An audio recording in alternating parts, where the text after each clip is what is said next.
castelo forte é o nosso Deus. Jeremias capítulo 9, verso 23 e o verso número 24. Aliás, vamos ler do verso 23 ao verso 26, tá bom? Jeremias 9, 23 a 26. Vamos lá? Vamos lá? Assim diz o Senhor: não se glorie o sábio na sua sabedoria, nem o forte na sua força, nem o rico nas suas riquezas.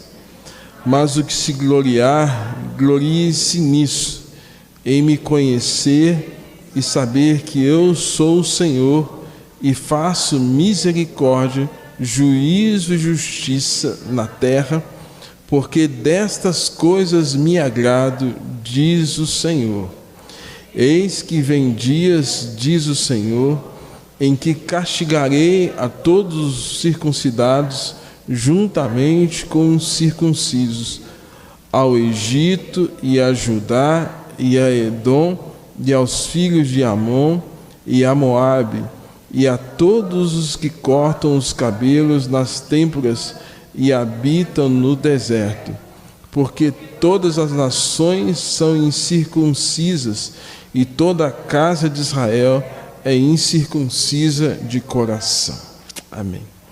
Senhor Deus nosso Pai, rogamos que Teu Santo Espírito, que nos trouxe a revelação da palavra, ou a palavra revelada, nos dê entendimento daquilo que está escrito, da história, dos eventos, dos personagens, e que possamos aprender, ó Deus, com os seus erros, mas também com os acertos, mas aprender também com o mover do Senhor, sempre desejando ter o seu povo de volta, ter a sua nação de volta, ter aqueles os quais lhe pertence, ó Deus, na Tua presença.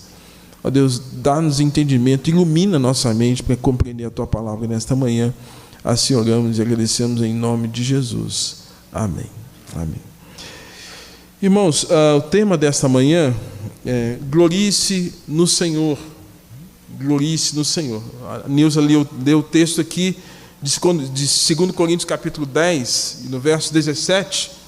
Se você se lembra, na leitura aqui anterior, diz assim: aquele, porém, que se glorie, glorie-se no Senhor. Nós lemos esse texto. E esse texto de Jeremias, ele vai chamar a nossa atenção exatamente sobre isso, né? Então, por isso o tema glorie-se. O que é gloriar?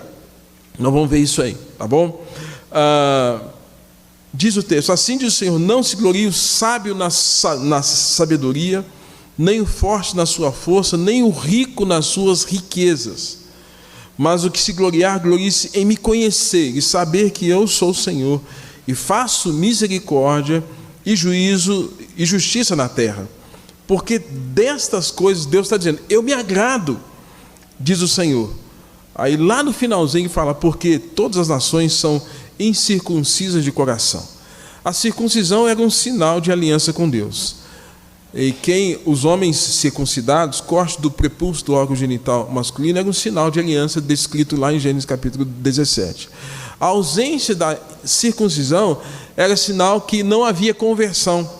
Se não havia conversão, não havia aliança. Então Deus estava dizendo, na parte final aqui, que várias nações aqui eram nações incircuncisas. Deus estava inclusive incluindo Israel como uma nação incircuncisa. O que isso significa? Israel, você está vivendo como se não me conhecesse. Você está vivendo como uma nação que não tem conversão. Tá? Então é mais ou menos isso aí. Então me permitam voltar no final dessa exposição nesse texto aqui. Mas enquanto isso eu quero falar um pouquinho do contexto anterior, né? Na semana passada nós vimos o pano de fundo. O pano de fundo do livro de Jeremias, né? Se você não estava aqui, no capítulo de número 1 está falando do chamado de Jeremias, Deus chamando. Esse chamado é o que? A vocação de Deus para salvação. Então, além disso, tem esse chamado da vocação de Deus para o cumprimento de uma missão. Então, Deus havia chamado esse profeta. Nós vimos lá que ele deu várias desculpas. Senhor, não parte uma criança, não sei falar. E Deus foi quebrando Jeremias, dizendo, as suas desculpas não valem nada para mim. Vai e faz. Jeremias obedeceu e cumpriu as ordens de Deus. No capítulo 2, a gente vê algo diferente. Deus lembrando o compromisso da nação de Israel. Deus aqui, irmãos, no capítulo 2, ele se apresenta como um noivo no relacionamento com a noiva, né? Certamente os casados aqui se lembram muito bem quando foi o seu primeiro encontro, né? Como é que foi aquele encontro lá que você conheceu a sua amada, o seu amado, né? Eu lembro muito bem o dia que eu conheci a Verônica. Eu fui fazer um curso em Ipatinga. Os irmãos aí são de Caratinga, né? A minha esposa é de Ipatinga. Fui fazer um curso. Aí eu falo que no dia perfeito eu conheci aquela moça. Aí fiquei encantado, né? Mas não mostrei que estava gostando, não. Negócio de ficar mostrando que está gostando, né? E ela também. Eu tinha saído de um relacionamento, ela também. E de repente a gente começou a se olhar, e a mãe dela chamou os pastores para tomar um café. Esse negócio de café dá casamento mesmo, viu, gente? Tomar um café. Chamou os pastores e eu estava lá. E tinha um outro de olho nela. E eu estava na minha, né? Eu sou, né? Estava na minha. E de repente, irmãos, aquele encontro mudou. São 28 anos de casado. Mas o que a gente precisa entender? Que Deus é como esse noivo que está olhando para a noiva, e que a noiva está encantada com o noivo, e a ponto de, no capítulo 2, que Deus fala assim, que Deus via a afeição de Israel, Deus via o amor de Israel, Deus via a relação com uma noiva fiel, uma noiva encantada com seu noivo, e que, lembra lá daquele compromisso de Ruth e Noemi, onde quer que tu fores, onde pousares, teu povo, teu Deus, era mais ou menos isso aqui. E era essa relação de Israel com Deus. Porém, algo mudou. E Deus está lamentando que Israel havia abandonado, deixado a sua presença como uma fonte, um manancial de águas vivas, e deliberadamente cavaram cisternas rotas. Ou seja, aqui, irmãos, a gente tem uma verdadeira tensão entre a soberania de Deus. Deus é aquele que ele se dispõe como manancial de águas vivas, de ministrar, de fazer fluir, de fazer jorrar grandes coisas na vida do seu povo, na vida da igreja. Mas Israel está dizendo assim: nós não queremos esse Deus soberano, nós vamos cavar, nós vamos buscar as coisas de acordo com a nossa própria vontade. Aqui a gente tem um conflito evidente entre a soberania de Deus e a questão do livre-arbítrio. Quando o homem quer viver do jeito que ele quer, da maneira dele, ele cava um poço que não retém água, a água é saloba, a água é ruim, a água é fedida, a água não sustenta, a água não alimenta. E Deus está dizendo: eu sou manancial, de mim flui muita coisa, mas vocês estão aqui cavando. É como se muitas vezes nós quiséssemos levar a vida do nosso jeito e colocarmos Deus de quê? De lado, tá? Então, Deus não mudou. Quem mudou foi Israel. Então, aquele amor, aquela afeição, aquela dedicação, não havia mais. O próprio Deus pergunta: que injustiça acharam vossos pais em mim, para de mim se afastarem, indo após a nulidade dos seus ídolos? Deus, o que eu fiz para vocês me abandonarem? É o mesmo que Jesus fala assim: o que eu fiz para vocês me crucificarem? O que eu fiz de tão ruim que vocês ficaram tão incomodados que eu tenho que ser crucificado em uma cruz? Deus está falando: o que eu fiz? Que dano que eu causei em vocês, que agora vocês estão se virando contra mim? Irmãos, é essa a questão. E aí, nós sabemos que Deus, ele tem duas coisas. Ele tem amor e, quem se lembra? Deus é amor e é justiça. Todo mundo acha, muita gente acha, que Deus é aquele Papai Noel, bonachão, gordão, e que sai rindo para todo mundo. Deus não é isso, não. Se a sua cabeça tem isso como pensamento, você está equivocado sobre Deus. Deus não é bonachão, aquele Deus assim. Deus é amor, mas Deus é justiça. E nesse caso, na sua justiça, Deus está olhando para esse abandono que Israel teve dele, desse esquecimento que Israel teve acerca de Deus, e Deus agora está dando uma palavra dura. Quem se lembra lá... Obrigado.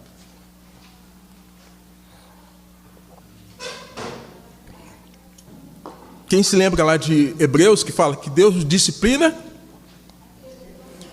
ao filho que ama. Deus corrige a quem ama. Então Deus precisava corrigir Israel. Irmãos, e aí Deus está falando algumas palavras muito duras, muito pesadas. Certamente nenhum de nós falaríamos isso uns com os outros, mas Deus falou com o seu povo. No capítulo 3, Deus nomeia o comportamento desse afastamento que Israel estava tendo de Deus de prostituição. Deus fala assim, ó, Deus nomeia o comportamento como prostituição e envolvimento com amantes. Quer dizer, o que é um amante? É alguém que não é o marido.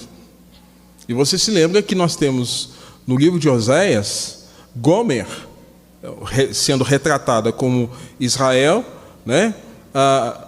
Oséias como o próprio Deus, e Gomer, essa mulher que foi tirada da prostituição, e Deus manda que Oséias se case com ela para dignificar, para restaurar, para ressignificar, para salvar, para dar um nome, para dar um status, para dar um vigor, para dar uma honra para aquela mulher. E Gomer somos nós.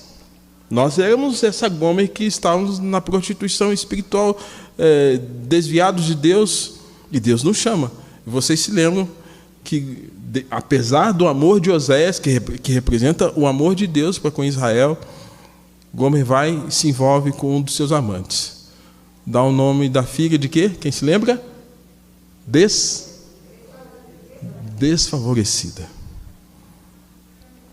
Depois se envolve novamente. O marido perdoa e se envolve novamente e dá um outro nome para essa outra criança que nasce. Chama o quê? Não meu povo. Não meu povo. Então percebo que nessa relação de estar casada com Deus e envolver-se com seus amantes, no comportamento de Gomer, era o comportamento de Israel. E que, na verdade, se assemelha também com a nossa vida. Nosso pecado se constitui um ato de prostituição. Nós buscamos outros amantes. A carne, o mundo, a nossa própria vontade, o nosso eu que precisa ser fortalecido, né? A gente precisa ser, eu tenho que fazer aquilo que eu quero e não aquilo que Deus quer. Então, isso fortalece o quê? A nossa carnalidade. Esses são os nossos amantes. Mundo, a carne, Satanás. O que está acontecendo? Deus está falando, Israel, você está se prostituindo. No capítulo 3, verso 21, Deus diz que Israel havia pervertido o caminho, esqueceu do Senhor. No capítulo 4, verso 4, Deus diz que Israel, naqueles dias, precisava se converter genuinamente. Até então, estavam vivendo como incircuncisos. Perceba, irmãos, Deus fez a aliança com quem? Quem se lembra? Com a primeira aliança lá atrás foi com quem? Noé. Ok, salvou ele, Noé achou graça. Uma segunda aliança foi com quem? Abraão. Olha, você circuncida e todo macho será circuncidado ao 8º dia, e essa circuncisão é uma aliança comigo. Deus, vocês vão estar casados comigo de tal forma que eu vou proteger. Eu sou o marido que cuida, eu sou o esposo que cuida. Só que Deus está falando, Israel, vocês estão vivendo como se vocês fossem incircuncisos, como se vocês não fossem da aliança, como vocês não me conhecessem. No capítulo 4, verso 14, irmãos, Deus diz que Israel, diz a Israel o seguinte: Israel, você deve se lavar da sua malícia para que seja salva. Diz ainda, até quando hospedarás contigo os maus pensamentos? Então, Deus é tremendo, né, irmãos? Deus é tremendo. E a Bíblia fala lá no Salmo 51 que Deus sonda os nossos pensamentos. Deus sabia o que estava no pensamento da nação. E falou assim, o que passa na cabeça de vocês é só coisa podre, só malícia, né? E ele falou, o pensamento de vocês, e vocês estão hospedando esse pensamento. Lembra daquele velho ditado que diz assim, você não pode impedir que um pássaro pouse na sua cabeça, não é? De repente pode pousar, pode até fazer uma caca, né? Quem já passou por isso? De repente caiu no ombro, na roupa, a roupa da ali caiu. Mas você pode impedir que faça o quê? Morada. Maus pensamentos. E Deus está falando, vocês estão hospedando. Hospedar o quê? É abrigar e dar acolhida. Não. Eles estavam dando voz a essas coisas. Lá no capítulo 5, verso 30, Deus está trazendo uma denúncia, né? E eu fico pensando nessa denúncia lá e nessa denúncia aqui hoje, século 21, ano 2021. Diz assim, coisa espantosa e horrenda se anda fazendo pela terra. E que coisa espantosa e horrenda estava acontecendo naqueles dias do profeta Jeremias. Primeiro, os profetas estavam profetizando falsamente. Segundo, os sacerdotes dominavam de mãos dadas com eles. Terceiro, o povo gostava. O povo estava gostando daquilo. Então, Deus está fazendo uma denúncia dura. Profetas e sacerdotes.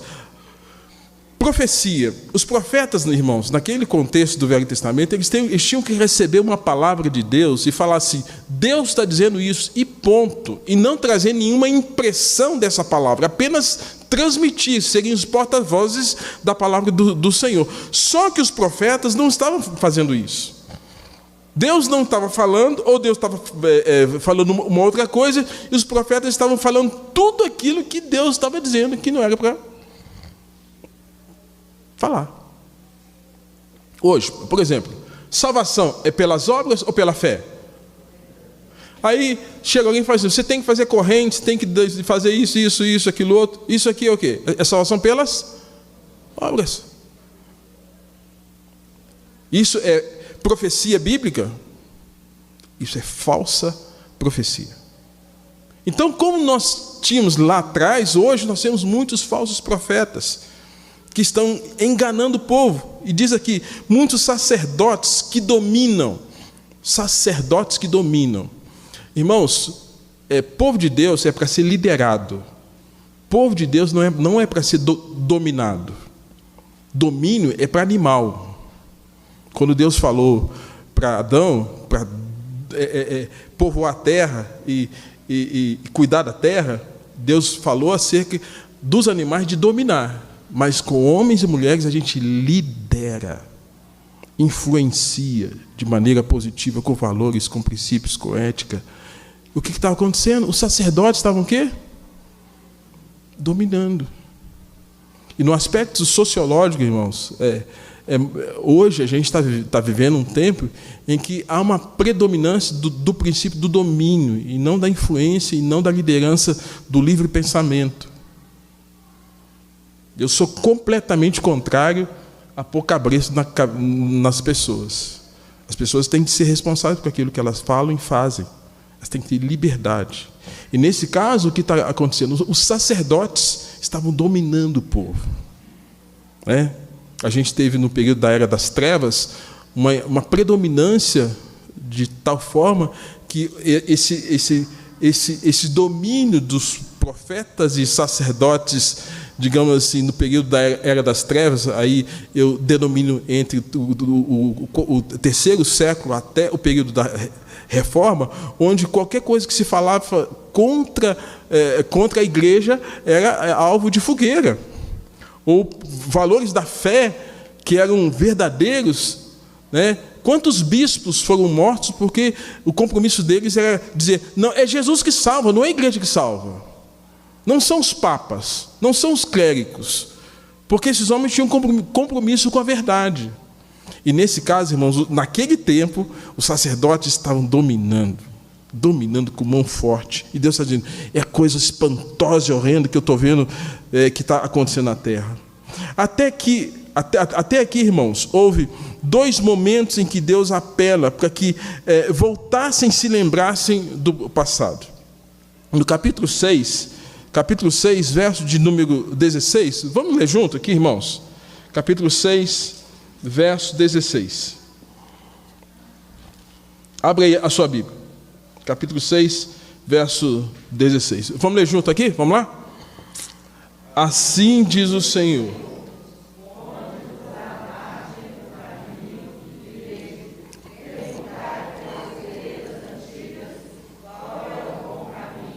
mas eles dizem, não.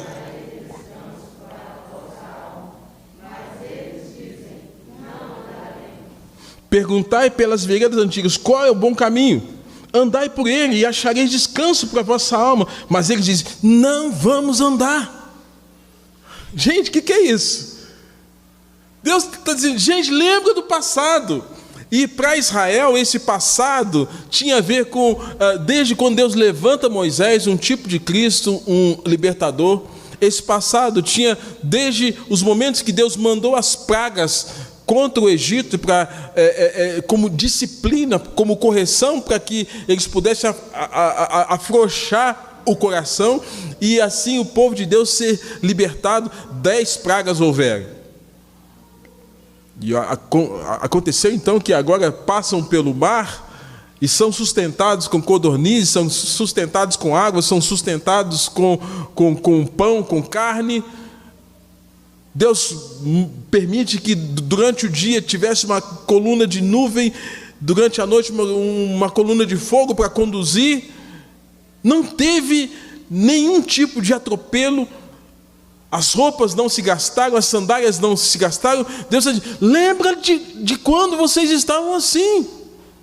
Vocês se lembram das veredas antigas, do caminho antigo, de quando eu cuidei de vocês? Então andem por esse caminho. Deus está fazendo um apelo. O pastor faz apelo, né? Faz apelo. Gente, vamos lá.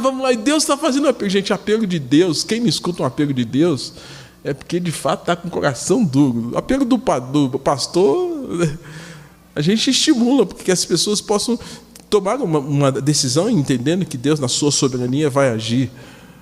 Mas Deus está fazendo um apelo. E aqui a resposta que eles estão dando para Deus assim: Deus, nós não vamos andar.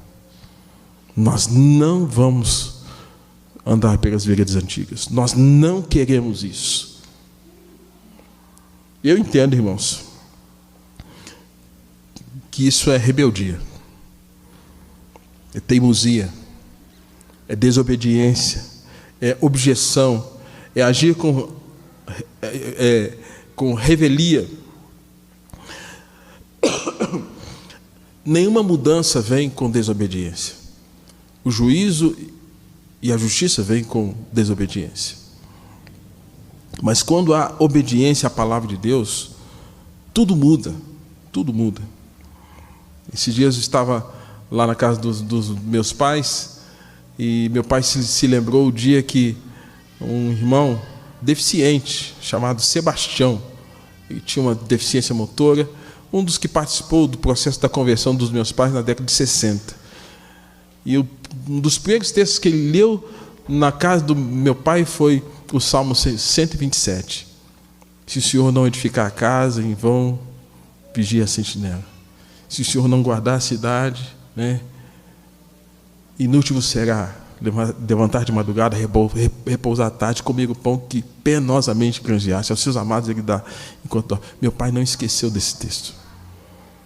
E lembrou desse texto esses dias que a gente estava reunido em família. Quando a palavra entra, quando a palavra é crida e obedecida, tudo muda. Mas quando a palavra é esquecida, e aí obstinadamente Israel fala assim: nós não vamos obedecer.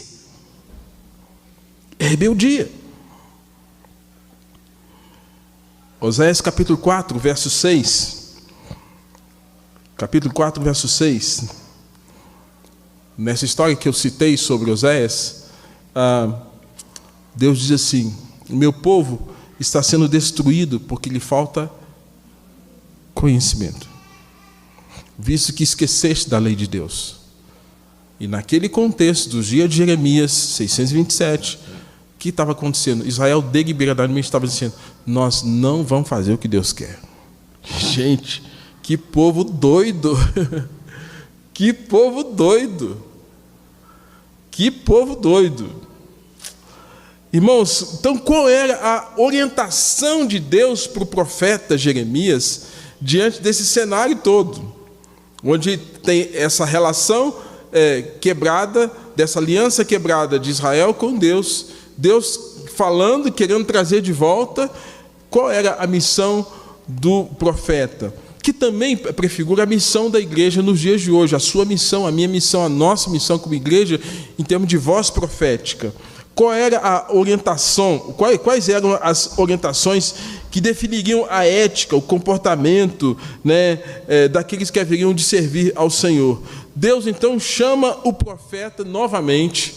Agora você vai ver lá no capítulo 7, abra lá no capítulo 7, eu vou discorrendo aqui, não vou ler o texto todo, mas diz assim: palavra que da parte do Senhor foi dita a Jeremias, capítulo 7, verso 1. Jeremias, põe-te à porta da casa do Senhor e proclama ali esta palavra, e diz: ouvi a palavra do Senhor, todos vós de Judá, os que entrais por essas portas para adorares ao Senhor. Assim diz o Senhor dos Exércitos, Deus de Israel: emendai os vossos caminhos e as vossas obras, e eu vos farei habitar neste lugar.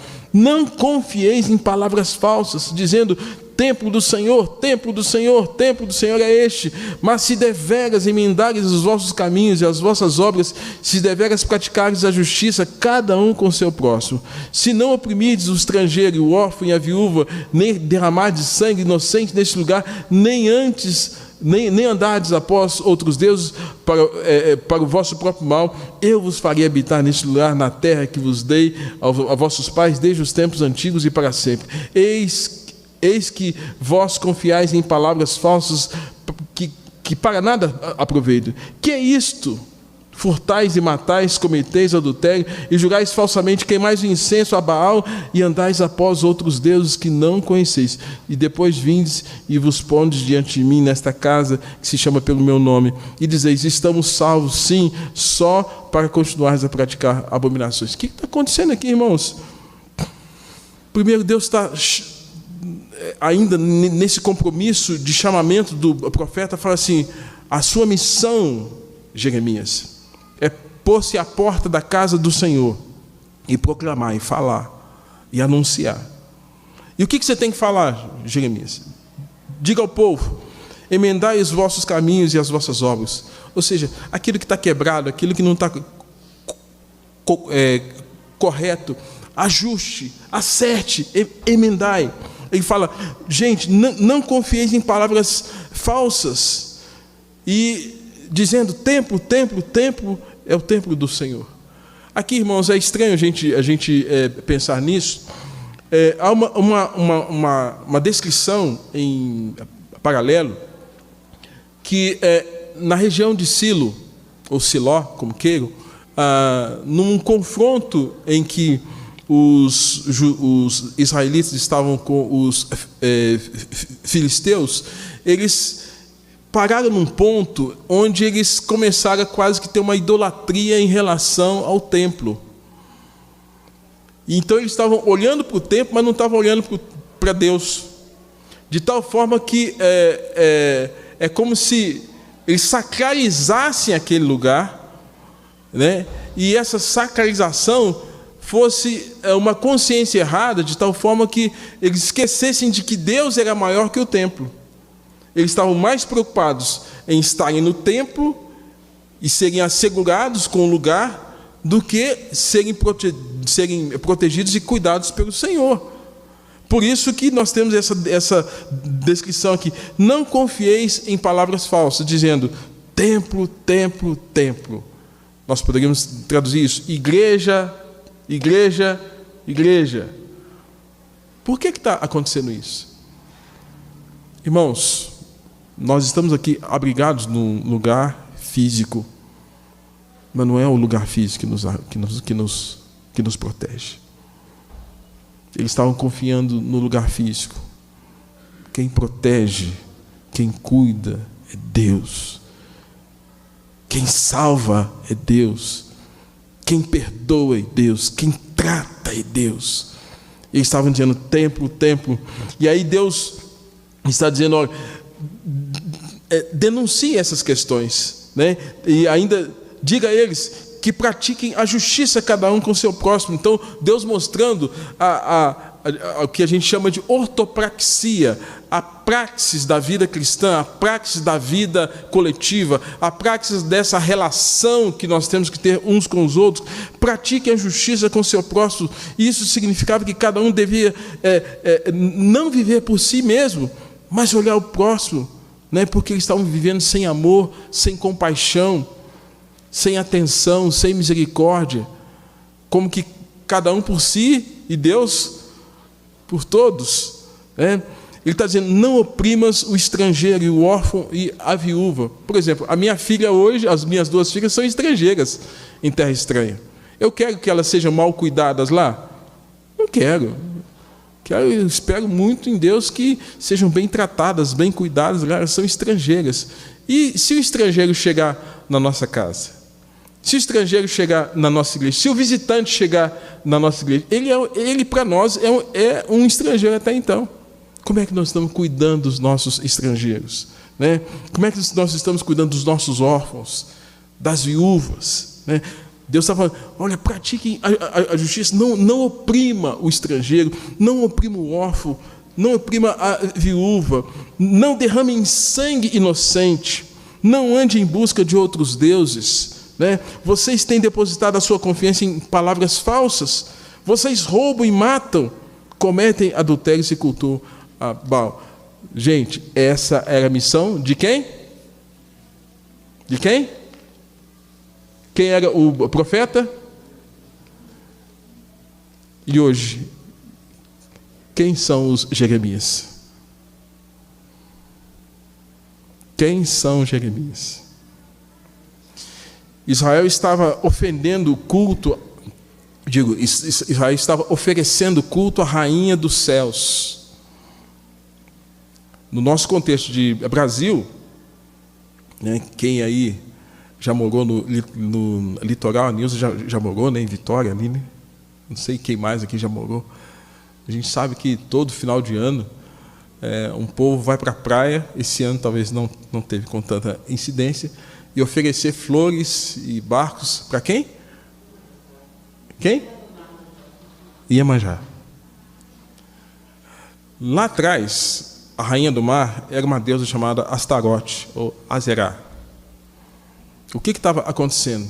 Gente, presta atenção no que eu vou falar, presta atenção aqui. O povo judeu, o povo hebreu, o povo da aliança, estava fazendo o quê?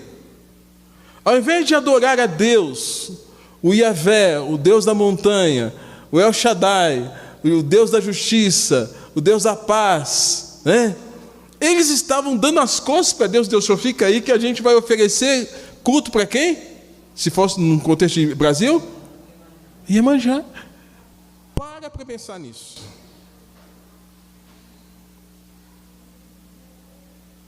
O povo estava oferecendo culto nos dias de hoje a Iemanjá. Que absurdo. Que absurdo. Mas, amados, nós não precisamos ir muito longe, não. Tudo aquilo que para nós passa a ser algo de falta e cria em nós um senso de dependência pode ser o nosso ídolo. Nós não podemos pensar que ídolo é só aquela imagem feita e que alguém adora e que alguém venera. Tudo que a gente começa a sentir muita falta, que cria em nós um senso de dependência, pode se tornar um ídolo. Uma pessoa, um carro, uma situação, um celular, um monte de coisa. Uma bebida, pode se tornar um ídolo. Às vezes a gente vê a coisa de maneira mais monstruosa, mais aberrante, mas coisas podem fazer com que as pessoas se tornem idólatras. E vejam vocês no verso 10 do capítulo 7, que Deus está assim, pois vocês vêm diante de mim nesta casa, que se chama pelo meu nome, Templo de Jerusalém, e dizeis, estamos salvos, que é o que nós temos lá no verso de número 10. Vós pondes diante de mim nesta casa, que se chama pelo nome, e dizeis, estamos salvos. Então, a confiança deles era a proteção onde? Onde? E não em quem? Em Deus. A proteção era o lugar e não Deus. O questionamento de Deus, irmãos, foi: será que essa casa que chama pelo meu nome se tornou um covil de salteadores? Jesus também disse isso no contexto do Novo Testamento. Você se lembra em Lucas capítulo 19, verso 45 e 46? Depois, entrando no templo, expulsou os que ali vendiam, dizendo-lhes: está escrito, a minha casa será chamada casa de oração. Aí, chamando a atenção daqueles que haviam transformado a casa do Senhor em covil de salteadores. Casa de Deus, lugar de oração, de busca, de quebrantamento, de ouvir a sua palavra, a sua mensagem. Covil, refúgio de ladrões, salteadores, local destinado à prostituição, antro de maldades, fossa, gruta. Dá para perceber, irmãos, amor e justiça. Deus ama, mas Deus, o Deus justo, está irado. Deus justo está irado. E já tem quase mais de um mês e meio que eu estou lendo o livro de Jeremias, vou e volto. Deus, será que o Senhor está irado com a nossa geração? Será que o Senhor está irado com essa geração dos nossos dias? Já morreram mais de 2.500.000 pessoas com Covid. 2 milhões, no mundo todo. Nosso país, se a estatística não for errada, mais de 250 mil, alguma coisa assim. E, amados, morte, para o crente, preciosa é a morte daqueles que morrem no Senhor. Mas a morte também é punição, é flagelo. E se a gente olhar no livro de Apocalipse, nos tempos do fim, vai haver muita morte. E o questionamento que você tem que ter é se Deus não está com o cálice da sua ira já transbordando. O cálice da ira de Deus. O que é isso? Esgotou. E agora Deus está indo para a reta final. A reta final implica a ira de Deus, mas também o amor de Deus. Esse amor de Deus, você se lembra lá que no livro de Efésios, capítulo 5, quando fala de Jesus em relação a ser o marido, né, o cabeça, que ele faz algumas coisas com a sua igreja. Ele adorna, ele trata das suas rugas, ele trata das suas imperfeições, de maneira que essa igreja esteja gloriosa, sem mancha, sem ruga e sem o quê? Defeito. Irmãos, se a ira de Deus se manifesta, é para trazer o seu povo de volta, santificado, quebrantado. É trazer o povo de volta aquele primeiro amor, aquela afeição inicial que o próprio Deus diz lá no capítulo 2. Então, o que a gente encontra aqui? Deus está irado? Deus está irado com a nação de Israel. E Ele quer que se lembrem do que havia acontecido em Siló, como eu citei há pouco. O que aconteceu em Siló? Israel foi enfrentar os filisteus. Porém, Israel vergonhosamente foi derrotado, havendo a morte primeiro de 4.000 homens. Então, os anciãos de Israel se perguntavam: por que nos feriu o Senhor para que venha no meio de nós e nos livre das mãos dos nossos inimigos? O que aconteceu? Por que o Senhor não nos livrou? Nós perdemos 4.000 pessoas. Então, Ofni e Finéias, que eram filhos de Eli, trouxeram a arca da aliança. O povo ficou eufórico: a arca está conosco, né? Houve voz de júbilo. Os filisteus ficaram espantados com aquilo. Mas no segundo enfrentamento, irmãos, o que aconteceu? Apesar da arca, novamente os filisteus vencem a batalha, e agora não mais 4.000 pessoas morrem, mas 30.000 pessoas morrem, são mortos, e isso foi motivo de grande vergonha para Israel. O que aconteceu aqui? Apesar da arca, a arca era um sinal da presença de quem? Apesar da presença apesar do sinal da presença de Deus, Deus não impediu que houvesse derrota. Apesar da presença de Deus, Deus permitiu que o inimigo viesse.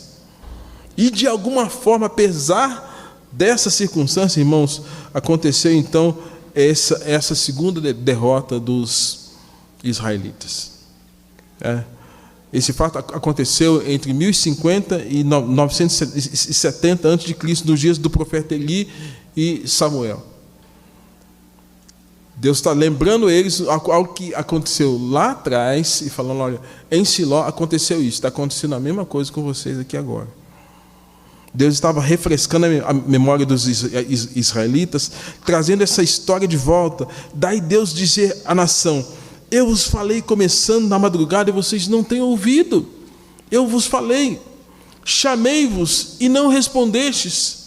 Farei com vocês o mesmo nos dias em que foram destruídos em Siló. Qual foi a causa dessa derrota? O povo fez de Siló um amuleto, idolatravam o lugar e esqueceram do Senhor. Qual a orientação de Deus para o profeta? Tu não intercedas por este povo, nem me importunes, porque eu não te ouvirei. É um livro pesado, né? Deus está falando: Jeremias, não ora por eles.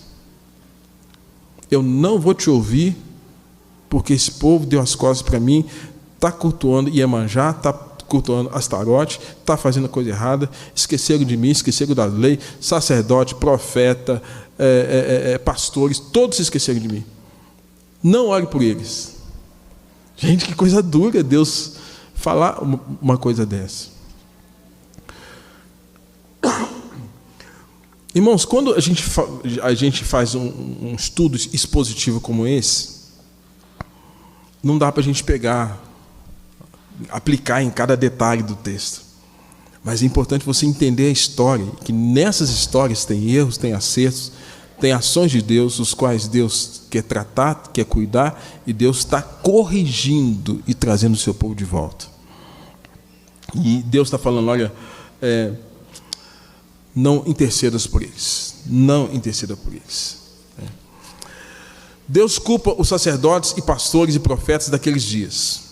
Capítulo 8, verso 11, dizendo assim: ó, os pastores curam a ferida do meu povo de maneira superficial, dizendo paz, paz, paz.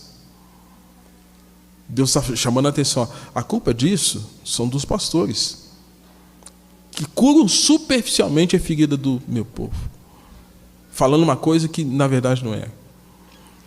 Capítulo 8, verso 14, diziam: o Senhor decretou o perecimento e nos deu água venenosa, porquanto pecamos contra o Senhor. No capítulo 8, verso 15, está assim: espera-se paz e nada há de bom, o tempo de cura e eis terror. Capítulo 8, verso 22, acaso não há bálsamo em Gileade, ou médico, porque pois não se realizou a cura da filha do meu povo. Você se lembra de uma música, acho que do Diante do Trono, fala assim: há um médico em Gileade, há remédio em Gileade. Lembra disso? Aí eles estão dizendo: não tem médico aqui. E quem era o médico? Era Deus. Mas eles não queriam médico. Quem era a cura? Era Deus. Mas eles não queriam a cura. E os sacerdotes ficavam curando superficialmente as feridas do povo. E a causa de todo esse desastre, irmãos, esse declínio, tem a ver com isso. Eu já estou encerrando. Quais eram algumas das fontes, das razões que levou o povo de Deus a passar por toda essa situação de declínio? Primeiro, Israel estava se gloriando em suas conquistas e não nas vitórias e lutas que Deus havia lutado por eles. Israel estava: nossa, tudo que nós temos, nós é que conseguimos. Não foi Deus tanto assim que ajudou. Amados, quem se lembra lá no livro de Atos, e Paulo também fala isso: nele existimos e nele nos movemos. Jesus fala: sem mim, exato, nós cuidamos de nós fazemos as coisas do nosso jeito. E aí, quantas pessoas hoje estão vivendo dessa forma, como a nação de Israel, gloriando-se com suas conquistas e não nas vitórias e lutas que Deus havia lutado por eles. Segundo, Israel estava confiando em sua própria força e não no Senhor, e não na força de Deus diante de seus inimigos. A alegria do Senhor é Deus que nos impulsiona, é Deus que nos move, é Deus que nos levanta. Eu confesso, irmãos, que nos dias de pior crise que eu estava de Covid, que foi agora entre o início de fevereiro, eu confesso que me deu um desânimo tão grande. Eu fiquei tão desanimado com a vida, desanimado com as coisas, desanimado do pastorado, fiquei desanimado, eu falei: meu Deus, o que é isso? O que é isso? Desânimo. Tem hora que não dá um desânimo de viver, de ficar casado, de cuidar, de ter filho, de casar, de trabalhar. Tem hora que não dá? Dá. Mas quem é que motiva a gente a seguir em frente? É Deus. Não na nossa força, não no nosso poder, mas no poder dele, que vai nos impulsionando. Aí nós vamos falar que, como Paulo falou, né? Quando eu estou fraco, aí é que sou forte, porque o poder de Deus se aperfeiçoa na minha fraqueza, porque eu não sou nada, nós não somos nada. E quem vai nos impulsionar a viver e a fazer?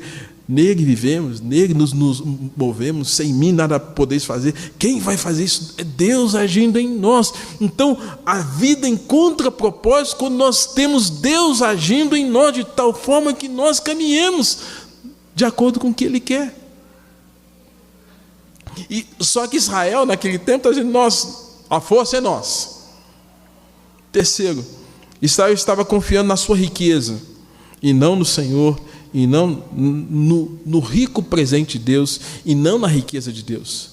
Irmãos, maior riqueza é Deus. Jesus falou assim: onde está o teu tesouro? Teu coração está no carro? É a sua riqueza? Está ali. E é seu Deus. Sua casa, a sua roupa bonita, o seu título, seu status, seu emprego, seu Deus está ali. Onde está o seu Deus, aí vai estar o seu. Mas se o nosso coração estiver em Deus, Pai, no Filho, no Espírito Santo, na sua palavra revelada a nós, vai ordenar todas as coisas da nossa vida. É pecado ter carro? Não. É pecado ter casa? Não. É pecado ter título? Não. Nada disso se torna pecado quando Deus é primazia na nossa vida. Mas quando Deus não é primazia, nós temos uma facilidade enorme, muito grande, de colocar o nosso coração nessas coisas. E Israel estava fazendo dessas coisas nulas, fúteis, boçais, nulas, conforme o profeta diz e o próprio Deus diz, fazendo disso um Deus, a riqueza deles. E quarto, irmãos, Israel estava se orgulhando do próprio conhecimento e não do conhecimento que vem de Deus. O que deveriam saber e fazer? Primeiro, que o conhecimento de Deus precede todos os outros conhecimentos do ser humano. O conhecimento de Deus precede todos os outros conhecimentos. Segundo, que o Senhor manifesta misericórdia, se compadece, perdoa e tem disposição para perdoar quem se volta para Ele depois de um tempo de afastamento. Terceiro, que Israel deveria saber que o mesmo Deus que perdoa, pune por meio do juízo, corrige, disciplina. O temor do Senhor é límpido, permanece para sempre. Os juízos do Senhor são verdadeiros e todos igualmente justos. Deus é justo. E lembre-se que em Siló, mesmo com a arca da aliança, Deus permitiu que fossem derrotados. Morreram 4.000, depois 30.000. Justiça de Deus, juízo de Deus. Quarto, que Deus manifesta a sua justiça na terra. E essa justiça, irmãos, foi aplicada por meio do sacrifício de Jesus Cristo. Deus, entre você e Jesus, Deus resolveu punir o seu filho, ao invés de punir você mais do que deveria. E quando Deus puniu Jesus, a cruz é esse sinal de punição, de sacrifício. Então, quando nós olhamos para a cruz, olhamos para alguém que foi punido em nosso lugar, alguém que pagou o preço em nosso lugar, alguém que recebeu a dor em nosso lugar, alguém que recebeu o prego em nosso lugar. E, consequentemente, quando nós cremos nesse sacrifício de Jesus realizado na cruz, nós cremos naquele que se tornou para nós a justiça de Deus. E essa fé é que vai nos justificar diante de Deus, né? Deus manifestou essa justiça. Quinto, que não somente Israel, mas toda a terra e a casa a casa de Israel era incircuncisa de coração. Apesar de um mundo big tech ou high tech, como queiram, né, de grande tecnologia, da alta tecnologia, irmãos, por mais que nós tenhamos tecnologia, há muita gente ainda que não entregou a vida para Jesus, que não tem compromisso com Deus.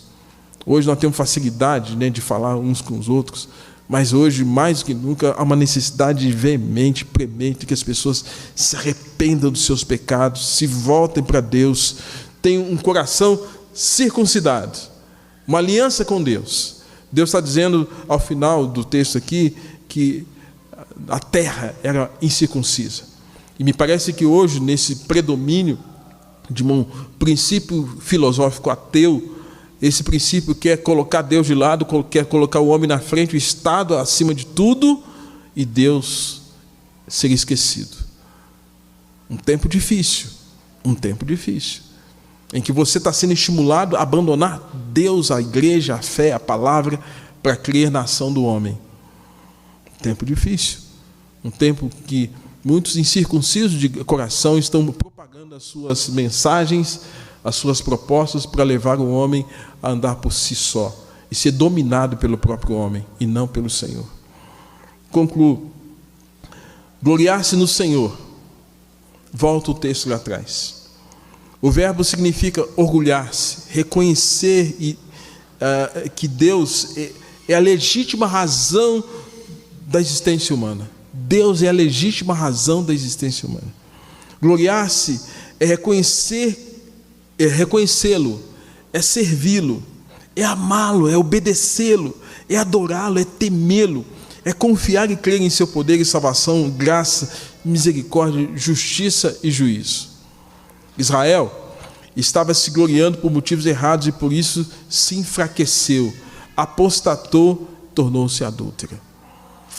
Eles estavam se gloriando na própria sabedoria, estavam confiando na sua própria força, estavam confiando nas suas próprias riquezas, mas esqueceram também de buscar e conhecer o Senhor, esqueceram de recorrer à misericórdia do Senhor, esqueceram de reconhecer o juízo e a justiça de Deus e saber que Deus se agrada em manifestar juízo, justiça e misericórdia.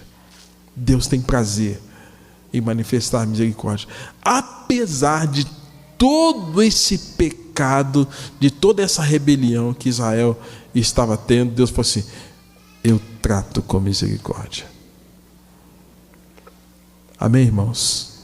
Nosso Deus é misericordioso. As misericórdias do Senhor, a causa de não sermos consumidos, se renovam cada manhã. Senhor Deus, nosso Pai, obrigado, Deus, por esse momento de orar com a igreja, de expor esse momento de estudo da Tua Palavra. Pai, que Teu Santo Espírito traga a compreensão, o entendimento, a clareza e provoque em nós mudanças diárias, ó Deus, ajustadas à Tua vontade, que é sempre boa, perfeita e agradável, para que possamos andar na Tua presença. Perdoe, ó Deus, se temos andado como Judá e Jerusalém nos dias do profeta Jeremias. Perdoe, Deus, quando não temos o Senhor como primazia. Perdoe quando buscamos outros deuses e fazemos de coisas as quais o Senhor coloca em nossas mãos objeto de idolatria. Perdoa o Teu povo e reanima-nos, ó Deus, para vivermos tão somente para a Tua glória e honra, e para tal qual Jeremias, denunciarmos o pecado dessa geração. E, ó Deus, de alguma forma, vemos o Senhor mudando a sorte e a vida de muitas pessoas. Assim nós oramos e nós agradecemos em nome de Jesus. Amém. Amém. Amém, irmãos. Deus assim nos abençoe.